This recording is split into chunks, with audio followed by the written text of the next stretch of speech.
मेरी भाभी भैया के कमरे में अक्सर नहीं सोती थीं।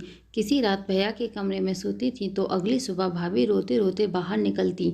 एक दिन भाभी सोई हुई थीं, तभी मैं भाभी की चुन्नी लेकर भैया के कमरे में चली गई। फिर जो भैया ने भाभी समझकर मेरे साथ किया, वो सुनकर तो आपके होश उड़ जाएंगे। मेरी आँख खुली तो मैंने भाभी को सिसकते हुए देखा। वह मेरे बिस्तर के पास बैठी बुरी तरह रो रही थीं। मैंने अपने माँ-बाप को तो कभी नहीं देखा था, क्योंकि मेरे पैदा होने के 3 साल बाद वो दोनों एक कार एक्सीडेंट में मारे गए थे। इसलिए भाभी को रोता देखकर हमेशा मेरा दिल तड़प जाया करता था। लेकिन मैं चाहकर भी कभी उनसे कुछ नहीं पूछ सकती थी। अक्सर ही सुबह भाभी का ऐसा हाल होता था। कुछ समय पहले मैंने एक बार भाभी से पूछा था कि आखिर वो भैया के कमरे से सुबह-सुबह बाहर आकर इतना रोती क्यों हैं? तो भाभी ने कोई जवाब नहीं दिया और मुझे डाँट दिया। भाभी जब भी उनके कमरे से निकलतीं, भाभी का हुलिया बहुत ही अजीब-सा होता। उनके बिखरे हुए बाल और पुराने कपड़े एक अजीब-सी मजबूरी सुना रहे होते। ये सिलसिला कुछ साल पहले से ही शुरू हुआ था और जैसे-जैसे मुझे होश आ रहा था, मेरे लिए सब कुछ अचंभित होता जा रहा था। मेरे अंदर एक जुनून-सा पैदा हो गया था कि मेरा भाई आखिर मेरी भाभी के साथ रात भर क्या करता है? इस सवाल ने मुझे बेचैन कर दिया था। मैं 15 साल की हो चुकी थी और अब बहुत सी बातें अच्छी तरह समझने लगी थी। भाभी का रोता चेहरा देखकर मुझे किसी मजबूरी की चेतावनी लगती थी, लेकिन हैरत की बात ये थी कि जब भाभी कमरे से निकलती तो वह रो रही होती और जब भाई कमरे से निकलते तो उनके चेहरे पर एक दिलकश मुस्कुराहट होती थी और वो कुछ न कुछ गुनगुना रहे होते थे, जैसे बहुत खुश हों। और भाभी का हाल ऐसा होता कि भाभी भैया के कमरे से निकलने के बाद दोबारा उनके सामने जाने से भी डरती थीं। वो उनका नाश्ता भी मेरे हाथ ही उनके कमरे में भेज देतीं। खुद सारा वक्त किचन में खड़ी रहती और आंसू बहाती रहती, या तो बाथरूम में बंद हो जाती। भाभी की हालत देख-देख कर मुझे बहुत तरस आता था। मैं 11वीं क्लास में पढ़ती थी और नाश्ता देने के बाद मैं अपने स्कूल के लिए घर से निकल जाया करती थी, लेकिन सारा वक्त मेरे दिमाग भाभी का ख्याल घूमता रहता। मैंने कभी किसी सुबह भैया को परेशान या बेचैन नहीं देखा था।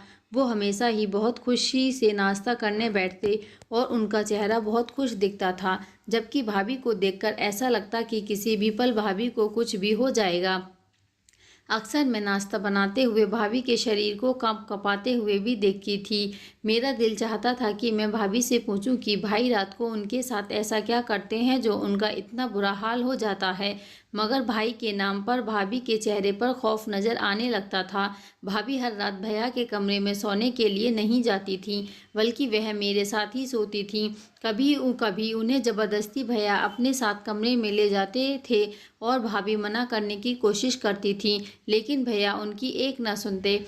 भैया की आवाज़ में मोहब्बत की ऐसी चाशनी घुली होती कि सुनने वाला हैरान रह जाए, लेकिन मैं अच्छी तरह जानती थी कि भैया भाभी को कमरे में ले जाकर यकीनन उनके साथ कुछ गलत करते हैं। किसी भी लड़की के लिए किसी लड़की को रोता तड़पता देखना बहुत ही मुश्किल काम है और मेरा भी ऐसा ही हाल था। ना मैं पढ़ाई पर ध्यान दे पा रही थी और ना ही घर में मेरा दिल लगता। मेरा दिल चाहता था कि मैं किसी भी तरह अपनी भाभी को भाई के कमरे में ना जाने दूं, लेकिन मैं किसी तरह भाई को मना नहीं कर सकती थी। भाई तो मेरे सामने भाभी के साथ बहुत ही मोहब्बत से पेश आते थे। घर के माहौल ने मुझे इस कदर परेशान किया था कि मैं इम्तिहान में बुरी तरह फेल हो गई। मैंने भाई और भाभी को रिजल्ट नहीं बताया, लेकिन मेरे दोस्त हैरान थी, क्योंकि मैं पढ़ाई में बहुत अच्छी थी। वो बार-बार मुझसे पूछने लगी कि मेरा ध्यान कहाँ रहता है। मैंने उससे भाभी और भैया के बारे में बता दिया। तुम्हारे भैया अंग्रेजी फिल्म तो नहीं देखते? शिवानी ने अचानक से सवाल किया। मैं हक्का-बक्का से उसे देखने लगी। फिल्म का भला क्या मकसद था? वह अलग निगाह से मुझे देख रही थी और मैं उसकी बात न समझ पाई। उसने बात बदल दी, लेकिन मेरी सुई उसकी बात पर अटक गई। आखिर शिवानी ने यह सवाल क्यों पूछा था? मैं घर वापस आई तो भाभी के चचेरे भाई अयान अंकल बैठे हुए थे। वो दोपहर को हमारे घर आते थे। भाभी की बचपन से ही उनसे बहुत दोस्ती थी। भाभी बताती थी कि वो दोनों बचपन में एक साथ रहते थे। फिर अयान अंकल अमेरिका चले गए और भाभी की शादी भैया से हो गई। भाभी की शादी को 17 साल हो चुके थे और कुछ साल पहले शायद सब कुछ ठीक था। फिर मैं ही छोटी और नासमझ थी, लेकिन कुछ साल में मुझे अच्छी तरह भाभी की हालत समझ आने लगी थी। मैं जान गई थी कि मेरा भाई एक अच्छा आदमी नहीं है, वह मेरी भाभी की तकलीफ की वजह है और इसी बात ने मेरे दिल में अपने भाई के लिए दुश्मनी पैदा कर दी। अयान अंकल से हमारी भाभी की बहुत अच्छी दोस्ती थी। वो साल भर पहले ही इंडिया वापस आए थे और भाभी से मिलने के लिए अक्सर आते थे, लेकिन भाभी को उनका आना अच्छा नहीं लगता था। अयान अंकल के जाने के बाद भाभी अक्सर मुझे कहती कि अगर तुम्हारे भैया को पता चला कि अयान मिलने आता है तो बहुत बुरा होगा। मैं भाभी को दिलासा देती कि भाई को कैसे पता चलेगा, भाई सुबह काम पर जाते हैं, रात को ही घर आते हैं। मुझे तो अयान अंकल बहुत अच्छे लगते थे, वो हमेशा आते हैं और भाभी का मूड अच्छा करके जाते हैं। मेरे लिए भी बहुत से सामान लेकर आते हैं। भाई की आमदनी इतनी कम थी कि गुजर बसर ही भी मुश्किल से होता था। रात में मैंने अपना और भाभी का बिस्तर लगाया और भाभी के साथ आंखें बंद करके लेट गई। थोड़ी देर में भाई मेरे कमरे में आए। भाभी मेरे साथ ही सोने के लिए लेटी हुई थी। भाई ने उन्हें साथ चलने को कहा तो भाभी ने दबी दबी आवाज़ों में इनकार किया। मैंने आंखें नहीं खोली थी, मैं सुनना चाहती थी कि भैया भाभी से क्या कहते हैं। चल ना कनिका, मैं तुझे बिल्कुल तंग नहीं करूँगा, वादा। भाई की आवाज़ मेरे कानों में पड़ी जिसमें मोहब्बत की मिठास थी। मुझे नहीं जाना तुम्हारे साथ, तुम हमेशा ऐसे ही कहते हो। भाभी ने एक बार फिर इनकार किया। तुम्हें सोचना चाहिए, अब तुम्हारी बहन जवान है, वो 100 सवाल करने लगी है, लेकिन तुम्हें इस बात से कोई फर्क नहीं पड़ता। भाभी ने धीमी लहजे में भाई को जवाब दिया। भाई ने ज़बरदस्ती भाभी को हाथ पकड़कर उठाया और अपने साथ लेकर चले गए। मुझे अजीब सी घबराहट होने लगी थी। भैया भाभी के साथ ना जाने क्या करते थे और शिवानी की अंग्रेजी फिल्म वाली बात भी मेरे दिमाग में अटक गई थी। 2 घंटे गुजर गए थे लेकिन भाभी वापस नहीं आई। मैं पानी पीने के लिए कमरे से निकलकर बावर्ची खाने में गई। भाभी थोड़ी ही देर में मेरे पीछे चली आई। मैंने एक गहरी निगाह भाभी पर डाली जिनके बाल बिखरे हुए थे। जिस बात ने मुझे चौंकाया वह भाभी की कुर्ती का फटा हुआ आस्तीन था। भाभी को मेरी नज़रों का एहसास हो गया था। वो जल्दी से दुपट्टे को अच्छी तरह लपेट ली। मेरे सामने ही भाभी ने सुबह सही सूट पहना था, लेकिन फिर अचानक ही भाभी का सूट कैसे फट गया। भाभी मुझसे पूछ रही थी कि मैं इतनी रात को क्यों जाग रही हूँ। मैंने बहाना बनाया कि मैं अभी उठकर पानी पीने आई थी। भाभी मेरे साथ वापस मेरे कमरे में आ गई। मैंने सोने के लिए आंखें बंद कर लीं, लेकिन मुझे भाभी की सिसकियों की आवाज़ सुनाई दे रही थी। मेरा दिल चाह रहा था कि मैं उठकर अपनी भाभी को तसल्ली दूं और दिल में आए सारे सवाल को जबान पर ले आऊं, लेकिन मैं अपनी जगह खामोश पड़ी रही। भैया सुबह सुबह ऐसे तैयार होकर कमरे से निकले थे जैसे कोई हीरो हो। भाई की आमदनी कम थी, लेकिन भाई हमेशा खुश रहते, मुस्कुराते रहते, काम पर हमेशा ऐसे तैयार होकर जाते जैसे सेठ आदमी हों। मैंने उल्टी निगाह अपने भाई पर डाली जिससे मुझे आज भी नफरत महसूस हो रही थी। भाई के आगे नाश्ता रखकर मैं स्कूल चली गई। सारा दिन स्कूल में भी मेरा दिमाग भाभी के फटे हुए सूट की तरफ था। स्कूल से वापसी पर मुझे अयान अंकल मिल गए। मुझे देखते ही उन्होंने मुझे अपनी गाड़ी में बिठा लिया। बिना सोचे समझे उनकी गाड़ी में बैठ गई। अयान अंकल ने गौर से मेरी तरफ देखा और कहने लगे कि मुझे बताओ तुम्हें क्या परेशानी है, तुम इतनी खोई खोई सी क्यों रहती हो। मैं इस कदर जज्बाती हो चुकी थी कि मैंने अयान अंकल को सारी बात कह दी। मेरी बात सुनकर अयान अंकल कहने लगे कि तुम्हें अंदाजा है कि तुम्हारा भाई एक अच्छा आदमी नहीं है। तुम अपनी भाभी को अपने भाई से आज़ादी क्यों नहीं दिलवा देती। लेकिन भाभी की तड़प और आंसू भाई को जालिम साबित कर रहे थे। अयान अंकल मुझे स्कूल से लेकर घर चले आए और खुद भी अंदर आ गए। भाभी हम दोनों को देखकर खुश हो गई थीं। हमारे लिए फ़ौरन खाना लगा दिया। मैं बहुत ज़्यादा थक गई थी, इसलिए सोने के लिए अपने कमरे में आ गई और अयान अंकल भाभी के पास बैठे रहे। मुझे नींद नहीं आ रही थी। मैं सारा वक्त अयान अंकल की बातों को सोचती रही। भाभी को भाई के कमरे में गए 3 दिन गुजर चुके थे और पिछले 3 दिन से भाभी मेरे साथ मेरे कमरे में सो रही थी। भाभी जब मेरे पास रहती तो बिल्कुल अच्छी और बेफिक्र रहती थी। भाई का रवैया तो हमेशा एक जैसा ही रहता था। जिस दिन वो भाभी को अपने कमरे में ले जाते उस दिन वो रोज़ाना से ज़्यादा खुश महसूस होते थे। चौथे दिन भाई भाभी को फिर अपने कमरे में ले गए थे और मैं सारी रात बेचैनी से करवटें बदलती रही। भाभी जब सुबह भाई के कमरे से निकली तो उन्हें ठीक तरह से चलना भी नहीं आ रहा था और वह एक पैर ज़मीन पर घसीट घसीट कर बड़ी मुश्किल से चल रही थी। मैंने भाभी से पूछा कि भाभी तुम्हारे पाँव में क्या हुआ है। तो कहने लगीं, छोटी छोटी बातों पर ध्यान न दिया करो और दिल लगाकर पढ़ाई करो। अगर तुम्हारा रिजल्ट अच्छा नहीं आया तो तुम्हारे भाई उसका जिम्मेदार भी मुझे ही समझेंगे। भाभी की आंखों से टप टप आंसू गिरने लगी और भैया के लिए नाश्ता बनाने चली गईं। उसके बाद दोबारा किचन से बाहर न आईं। मैं भाभी को नाश्ता देने के बाद भैया के पास गई। उन्हें नाश्ता दिया तो भैया मुझसे मेरी पढ़ाई के बारे में पूछने लगे। भैया के लहजे में इतना शहद था कि मैं भैया की इस दोगली तबीयत पर हैरान रह गई थी। भैया किसी तरह भी सख्त जालिम नज़र नहीं आते थे, बल्कि भाभी की हालत चीख चीख कर भैया के जुल्म की दास्तां सुनाती थी। मैं भैया को नाश्ता देने गई तो भाई मुझसे मेरी पढ़ाई के बारे में पूछने लगे। मैंने भाई से कहा कि मुझे भाभी के बगैर नींद नहीं आती और वो भाभी को रात को अपने कमरे में ना बुलाया करें। मेरी बात सुनकर भैया मुस्कुराने लगे। कहने लगे, मैं तो कभी कभी तुम्हारी भाभी को अपने पास बुलाता हूँ। मेरा भी तुम्हारी भाभी पर हक है और मैं उससे बहुत मोहब्बत करता हूँ। भैया की बात सुनकर मेरा खून खौल उठा था, क्योंकि उनकी मोहब्बत के नज़ारे मैं आए दिन देखा करती थी, लेकिन भैया से कुछ बोलने के बारे में मैं सोच भी नहीं सकती थी। इसलिए खामोशी से स्कूल के लिए चली गई। स्कूल में टीचर पढ़ाते हुए हमें समझा रही थी कि कभी भी पूरा सच जाने बगैर कोई फैसला नहीं करना चाहिए। आधा सच हमेशा बहुत खतरनाक होता है, जो इंसान को बर्बाद करके रख देता है। टीचर की बात ने मेरे दिमाग की एक और खिड़की खोल दी थी। मैंने सोच लिया कि मैं भैया का पूरा सच जानकर रहूंगी और फिर अपनी भाभी को भाई से आज़ादी दिलवा दूंगी। अयान अंकल ने मुझसे वादा किया था कि वह हर वक्त मेरी मदद करने को तैयार रहेंगे। मेरी भाभी बिल्कुल मेरी जैसी थी। मैं उम्र में 15 साल की थी, लेकिन शरीर में लवाई मैं बिल्कुल अपनी भाभी की तरह थी। अगली रात मैंने खुद ही अपनी भाभी को नींद की दवा देकर सुला दिया और खुद अपनी भाभी की चुन्नी ओढ़कर भाई के कमरे में चली गई। भाई के कमरे में एक छोटा सा बल्ब जल रहा था। भाई अंधेरे की वजह से मुझे भाभी समझ बैठे थे और कहने लगे कि मेरी खुशनसीबी है कि कनिका आज खुद चलकर मेरे कमरे में आई है। भाई बहुत ही खुशी से कहते हुए मेरे करीब आए, मुझे कंधों से पकड़कर अपने बराबर में बैठा लिया। भाई के बराबरी में बैठे मेरा शरीर कांप रहा था। मैं नहीं जानती थी कि उससे आगे मेरे साथ क्या होने वाला है, लेकिन आज मैं पूरा सच जानना चाहती थी। भाई बहुत मोहब्बत से कहने लगे, कनिका छोटी जवान हो रही है। यह कहकर तू मुझसे इस कदर दूर हो गई है कि मुझे ज़बरदस्ती तुझे अपने कमरे में बुलाना पड़ता है। मेरा भी तो तुझ पर कुछ हक है। मैं मानता हूँ कि हमारी बहन जवान हो रही है, लेकिन वो इतनी छोटी भी नहीं है कि उसे यह ना समझ हो कि भाई भाभी एक कमरे में एक साथ रहते हैं। तू सारा दिन काम करके थक जाती है। चल अब सुकून से मेरे साथ सो जा। मैं तुझे अपने करीब देखकर खुश हो जाता हूँ। भाई को अंधेरे की वजह से मेरा चेहरा नज़र नहीं आ रहा था और भाई ने खुद ही मुझे अपने तकिए पर लेटा दिया।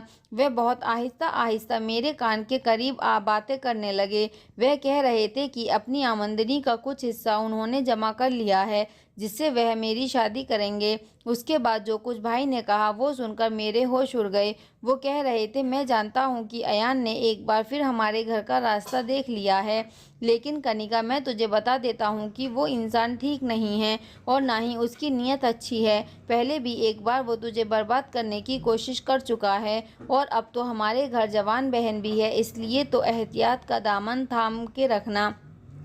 भाई को अभी तक मालूम नहीं था कि मैं भाभी नहीं बल्कि उनकी बहन हूँ। भाई बहुत आहिस्ता से मेरे बालों में हाथ फेर रहे थे और कुछ ही देर बाद भाई को नींद लग गई। काफ़ी देर तक मैं दम साधे भाई के पास लेटी थी, लेकिन भाई तो बहुत गहरी नींद सो चुके थे। मैं खामोशी से उठकर कमरे से बाहर निकल आई। भाई ने कुछ भी ऐसा नहीं किया था जिससे मुझे कुछ भी समझ आता, इसलिए अयान अंकल और भाभी को लेकर मेरे दिल में बहुत से सवाल पैदा हो चुके थे। अगली सुबह भाई रोजाना की तरह थे और उनका चेहरा ऐसा था जैसे भाभी के साथ रात गुजारने के बाद हुआ करता था। मैं खामोशी से भाई का जायजा ले रही थी, लेकिन मुझे भाई के रवैये में कोई बदलाव नजर नहीं आ रहा था। स्कूल से वापस लौटी तो घर के बाहर ही अयान अंकल की गाड़ी खड़ी हुई थी। मैं हमेशा दूर से सलाम करके घर में आती थी, लेकिन आज मैं चोरों की तरह दबे पांव घर में घुस आ गई। भाभी और अयान अंकल मेरे कमरे में एक साथ बैठे बातें कर रहे थे। उन्हें मेरी मौजूदगी का एहसास नहीं था। जो कुछ मैंने अपने कानों से सुना वह सुनकर मेरे होश उड़ गए। मैं सोच भी नहीं सकती थी कि वो सच जिसे जानने के लिए मैं बेताब थी वो इस कदर भयानक है।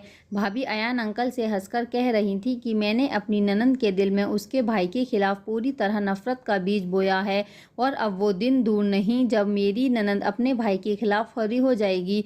वो ज़बरदस्ती मुझे अपने साथ इस रास्ते में बांध कर रखे हुआ है, लेकिन अब मैं आज़ादी चाहती हूँ। वह मुझे कमरे में लेकर जाता है और मुझसे बातें करते करते ही सो जाता है, लेकिन जैसे ही मैं बाहर निकलती हूँ तो अपना हुलिया खुद ही ख़राब कर लेती हूँ। मैंने छोटी के दिल में ये बात अच्छी तरह बिठा दी है कि उसका भाई मुझ पर जुल्म करता है। एक दिन तो मैंने खुद ही अपना सूट का आस्तीन तक फाड़ डाला। मैं चाहती हूँ कि जब मैं उससे आज़ादी की बात करूँ तो मेरी ननंद मेरी ढाल बन जाए और मुझे अपनी ननंद को छोड़कर उसके घर से ना निकालना पड़े। छोटी तो दुनिया को मेरी बेगुनाही और अपने भाई के जुल्म की दास्तां सुना देगी और मैं छोटी को लेकर तुम्हारी ज़िंदगी में शामिल हो जाऊंगी। अयान अंकल हंसते हुए कहने लगे कि हाँ, मैंने छोटी से भी कह दिया है कि उसे जब भी मेरी मदद की ज़रूरत होगी मैं चला आऊँगा। भाभी अयान अंकल से कहने लगीं कि पहले की तरह तुम मेरे साथ बेवफाई न करना। एक बार पहले भी तुम मुझे बीच रास्ते में छोड़कर चले गए थे। उस वक्त मेरे पति ने मुझे माफ़ करके अपनाया था। अयान अंकल मेरी भाभी का हाथ पकड़कर कहने लगे कि मैंने बहुत मजबूरी में तुम्हारा साथ छोड़ा था, क्योंकि मेरे घरवाले इस बात के बिल्कुल खिलाफ थे कि मैं एक शादीशुदा औरत से रिश्ता करूं, लेकिन अब मुझे रोकने वाला कोई नहीं है। मैं पूरे दिल से तुम्हें अपनाऊंगा और तुम्हारी ननंद को हम अच्छे दामों में अमेरिका में बेच देंगे। बस छोटी को किसी भी तरह यह सच पता ना चले कि उसका भाई जालिम नहीं, बल्कि हम उसे जालिम साबित करना चाहते हैं। एक छोटी ही है जो हम दोनों को एक करवा सकती है। भाभी ने अयान अंकल को यकीन दिला दिया कि सब कुछ वैसा ही होगा जैसा उन दोनों ने सोच रखा है। वो दोनों हंसते हंसते थक चुके थे और मेरे कदमों तले जमीन निकल गई थी। मेरी भाभी सिर्फ मुझे ही नहीं बल्कि मेरे भाई को भी पूरी तरह धोखा दे रही थी और वह मेरे भाई के घर में बैठकर एक दूसरे आदमी के साथ मिलती थी और नए रिश्ते की बातें कर रही थी। मुझे भाई की बात याद आ गई कि आयान ने पहले भी हमारा घर उजाड़ने की कोशिश की थी। मैं बहुत कुछ जान चुकी थी, इसलिए कमरे के अंदर दाखिल हो गई। मुझे देखकर भाभी और अयान अंकल चौंक उठे, लेकिन थोड़ी देर में उन्होंने अपने आप पर काबू पा लिया। अयान अंकल ने मेरी तरफ चॉकलेट बढ़ाई। मैंने चॉकलेट पकड़ने के बजाय भाभी की शक्ल देखी और सख्त लहजे में भाभी से पूछा कि आपको मुझे बताना पड़ेगा कि आखिर आपको भाई से क्या मसला है। भाभी जान चुकी थी कि उनके झूठ का पोल खुल चुका है, इसलिए बिना झिझके भाभी ने मुझे सारा सच बता दिया। भाभी शादी से पहले अंकल से मोहब्बत करती थीं, लेकिन अयान अंकल ने उनसे शादी करने के बजाय अमेरिका जाकर नौकरी करने लगे और भाभी की मोहब्बत को छोड़कर अपने कैरियर चुन लिया। बचपन की मोहब्बत में अपना रंग कच्चा ना होने दिया और भाभी के दिल में अयान अंकल की मोहब्बत का रंग बसा रहा। भाभी के घर वालों ने भाभी के लिए भाई को पसंद कर लिया।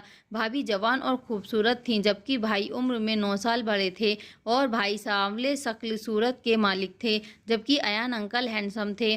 भाभी के लिए भाई का रिश्ता घरवालों की मर्जी से था और भाभी ने अपने घर वालों की ज़बरदस्ती पर भाई से शादी तो कर ली, लेकिन वो कभी भाई को दिल से अपना ना पाई थी। ज़बरदस्ती का ये रिश्ता भाभी के लिए किसी बोझ की तरह था, लेकिन भाभी इस रिश्ते को किसी तरह चला रही थीं कि तभी भाभी की शादी के 8 साल बाद अयान अंकल अमेरिका से कुछ दिनों के लिए वापस आए तो उनके दिल में भाभी को देखकर एक बार फिर से जज्बात जाग उठे। भाभी भी बचपन की मोहब्बत और अपने जज्बात के हाथों मजबूर होकर अयान अंकल से चुपके चुपके मुलाकातें करने लगी। लेकिन कुछ ही दिनों में यह बात भाभी की बड़ी मम्मी को पता चल गई और उन्होंने सारे खानदान में भाभी की इज्जत को उछालना शुरू कर दिया। भाई भाभी से सच्ची मोहब्बत करते थे, इसलिए उन्होंने भाभी को बदनामी से बचा लिया और इस सारी बातों को झूठा साबित कर दिया। जब भाई ने भाभी का साथ दिया तो सारा खानदान अपने आप ही खामोश हो गया। बड़ी मम्मी के हाथ मेरी भाभी तो ना आ सकीं, लेकिन उन्होंने अयान अंकल पर सख्ती की और उन्हें ज़बरदस्ती वापस भेज दिया। मोहब्बत का जोश जंग की तरह बैठ गया था। उसे 1 साल पहले अयान अंकल ने दोबारा जिंदा कर दिया। अंकल हमेशा के लिए इंडिया आ गए थे और एक बार फिर वो भाभी से के पीछे दीवाने हो गए थे।